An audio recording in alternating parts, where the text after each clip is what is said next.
বন্ধুরা, আজকে আপনাদেরকে আমি একটি শক্তিশালী উপায় বলবো, যে উপায়টির মাধ্যমে আপনারা অনেক সমস্যার সমাধান করতে পারবেন। তো ভিডিওটি না টেনে সম্পূর্ণ দেখবেন। যদি ভিডিওটি স্কিপ দিয়ে দেখেন তো আপনারা কিছুই বুঝবেন না। এই জন্য ভিডিওটি না টেনে সম্পূর্ণ দেওয়ার চেষ্টা করবেন। আজকের যে উপায়টি দেব বন্ধুরা, আপনারা স্ক্রিনে দেখতেছেন, এখানে কয়েকটি তাবিজ মাদুলি আছে। এই মাদুলিগুলো আসলে কোনো সাধারণ মাদুলি নয়, এগুলো সম্পূর্ণ আমার বানানো। আর বন্ধুরা, একটা জিনিস, এখানে বাতাস হচ্ছে, বাইরে বাতাস হওয়ার কারণে হয়তো আপনার শব্দ আসতে পারে, তো সাউন্ড কোয়ালিটি একটু হয়তো খারাপ আসতে পারে।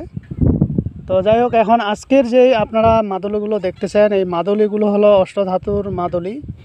আপনারা জানেন, হয়তো অনেকে অবগত আছেন, এই অষ্টধাতুর মাদুলি যারা ব্যবহার করবে তাদের কি কি ফায়দা আছে। তো এই ফায়দাগুলো আগে আপনাদের মাঝে বলে দেই, তারপরে বিস্তারিত বলার চেষ্টা করব। প্রথমত আপনারা দেখেন, যাদের স্বপ্নদোষ হয়, ঘন ঘন স্বপ্নদোষ হয়, মেহরোগ আছে, প্রস্রাবের আগে পরে ক্ষয় হয়, এবং পায়খানা করতে গেলে কুদ দিলে সেখানেও সাদা মারের মতন বের হয়ে যায়, এবং দিন দিন শরীর স্বাস্থ্য শুকিয়ে যাচ্ছে, খেটখেটিয়া মিজাজ, কারোর সঙ্গে চলতে ফিরতে ভালো লাগে না, একাকিত্ব জীবনযাপন করতে ভালো লাগে, আপনি আপনার স্ত্রীর কাছে লজ্জিত, আপনার স্ত্রীর কাছে আপনি ছোট, স্ত্রীর কাছে ভয়ে যাইতে পারতেছেন না, কারো কাছে বলতে পারতেছেন না, এবং আপনি সব কিছু নীরবেই তিলে তিলে মরতেছেন, এবং তিলে তিলে আপনি এটার সমস্যার সমাধান খুঁজতেছেন কিন্তু পাচ্ছেন না। তো আজকে বলা উপায়টি আপনাদের জন্য, আশা করি আপনারা উপকৃত হবেন। এছাড়া দেখা যাচ্ছে আপনি বেকারত্ব জীবনযাপন করছেন, আপনি বিভিন্ন জায়গায় চাকরির জন্য ঘুরছেন, কিন্তু চাকরি আপনি কোনো মতনই পাচ্ছেন না, হওয়ার কাজটা আপনার হচ্ছে না, কাজে বাধা হচ্ছে, পরিবারে কারোর সাথে মিল নেই, বাইরে বন্ধুবান্ধবের কাছে গেলে বন্ধুবান্ধব আপনাকে পাত্তা দিতে চায় না, আপনার কোনো উপকারও করতে চায় না, তারপরে হলো আপনার আর্থিক দিক দিয়ে আপনি অনেক সমস্যায় ভুগতেছেন, একটা কঠিন জীবনযাপন আপনি করতেছেন, যা কারো কাছে আপনি প্রকাশ করতে পারতেছেন না। তো এই যে আপনি কঠিন জীবনযাপন করতেছেন, তারপরে হলো দেখা যাচ্ছে অনেক ভাইয়েরা আছেন বিদেশে হয়তো কফিলার যে আপনারা কফিলের যে কাজগুলো, সে কাজগুলো হয়তো আপনাকে কফিলে দিচ্ছে না, তো দেওয়ার কাজটা আপনাকে দিচ্ছে না, কাজে বাধা আসতেছে, চাকরি হওয়ার কথা আপনার হচ্ছে না, বাধা আসতেছে। হ্যাঁ, এরকম অনেক সমস্যার সমাধান আপনারা আজকে বলা উপায়টি থেকে পাবেন ইনশাল্লাহ। তো আজকের উপায়টি বন্ধুরা, আপনারা যেই মাদুলিগুলো দেখতেছেন, এগুলো কোনো সাধারণ মাদুলি না, এগুলো সম্পূর্ণ বানানো মাদুলি। যদি আপনার প্রকৃতভাবে অরিজিনালভাবে আপনার কোনো স্বর্ণের দোকানের লোক থেকে থাকে, বা আপনি অরিজিনাল দোকানের লোক হয়ে থাকেন, তাহলে আপনি আজকে বলা উপায়টি করতে পারবেন। তাছাড়া এগুলো সহজে কেউ করতে পারবেন না, কারণ অষ্টধাতুর তাবিজ সবাই ঠিকভাবে বানা দিবে না। এটা বলবে আপনাকে অষ্টধাতুর, কিন্তু অষ্টধাতুর এটা আপনাকে সহজে কেউ বানাই দিবে না। কেননা আজকের যেই উপায়টি, এটি বানানোর নিয়ম আছে, অবশ্যই নিয়ম আছে। ওই নিয়ম অনুযায়ী যদি বানান, তাহলে অনেকগুলো, যেমন ব্যবসা বাণিজ্য আপনার ক্ষতি হচ্ছে, ব্যবসা বাণিজ্য আপনার কোনো সমস্যা সমাধান হচ্ছে না, আপনি অনেক জায়গায় কাজকর্ম করাইছেন, আর্থিক দিক থেকে অনেক ক্ষতিগ্রস্ত হচ্ছেন, ব্যবসা ঠিকভাবে চলতেছে না, শত্রু আপনার পিছনে লেগে আছে, একটার পর একটা ক্ষতি করতেছে, বান মারতেছে। আজকে বলা উপায়টির মাধ্যমে শত্রু আপনার এখানে প্রশমন ছিটতে পারবে না, এবং আপনার ব্যবসা বাণিজ্য দিন দিন উন্নতি হবে। আপনি যে কাজটায় হাত দেবেন, সে কাজটাতে আল্লাহর রহমতে সফলতা অর্জন করতে পারবেন। এখন বন্ধুরা, এই সফলতা অর্জন করতে গেলে অবশ্যই তো আপনাকে কিছু না কিছু করতে হবে। যেমন আমি ব্রাহ্মণবাড়িয়া, হয়তো অনেকে চিনবেন, অনেকেই চিনবেন না, নাম শুনছেন। ব্রাহ্মণবাড়িয়াতে আমি গেছিলাম, ক্যাপ্টেন তাজের চাচাতো ভাই, ওনারা একটা কাজ করে দিয়েছিলাম। ওরা জুয়া খেলতেছিল, ঢাকা কারণ বাজারে জুয়া খেলাইতো সবসময়, তো অনেক লস হয়ে গেছে। তো এখানে আমার এক আত্মীয়র মাধ্যমে পরিচিত হয়, পরে ওনার সন্ধান পাইলাম, এবং উনি আমার কাছে আসার পরে ওনার সঙ্গে আমার যে কথাগুলো হলো, বলছে আমি খুব অবস্থা খারাপ, আমার শত্রু অনেক, কয়েকবার জেলখানায় ঢুকছে, এবং কয়েকবার এই আর্থিক দিক দিয়ে ক্ষতিগ্রস্ত হয়েছে, এখন প্রায় নিঃস্ব। তো শেষ পর্যন্ত আমাকে অনুরোধ করলো, যদি এরকম কোনো উপায় থাকে তো আমাকে দিবেন। তখন আমি কি করলাম, ওনাকে বললাম একটা হনুমানের পয়সা লাগবে, যদি হনুমানের পয়সা থাকে তাহলে এই কাজটি করলে আপনি 100 জিতবেন।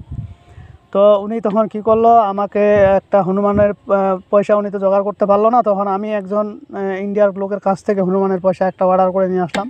তো ইন্ডিয়ানের যে হনুমান পয়সা, সেটা নিয়ে আসার পরে এই কাজটি আমি চলে গেলাম ব্রাহ্মণবাড়িয়ার সলিমগঞ্জ এলাকায়। সেখানে গিয়ে বানিয়ার দোকানে, ওদের পরিচিত দোকানদার, আবার এগুলো সবাই বানাই দিবে না, কারণ পয়সাটা দেখলে এটি বানাইতে চাইবে না।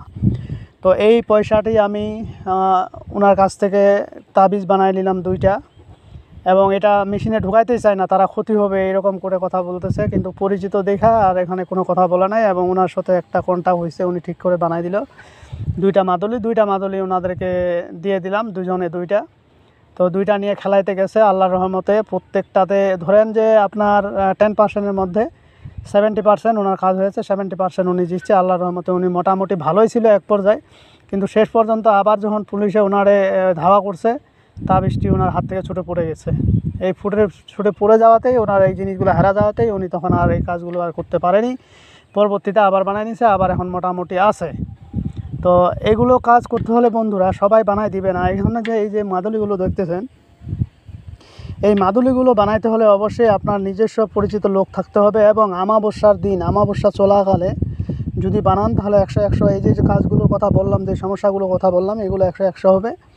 এবং এখানে হনুমানের পয়সাও দিতে হবে, হনুমানের পয়সার একটু টুকরা হইলেও চলবে, সমস্যা নেই।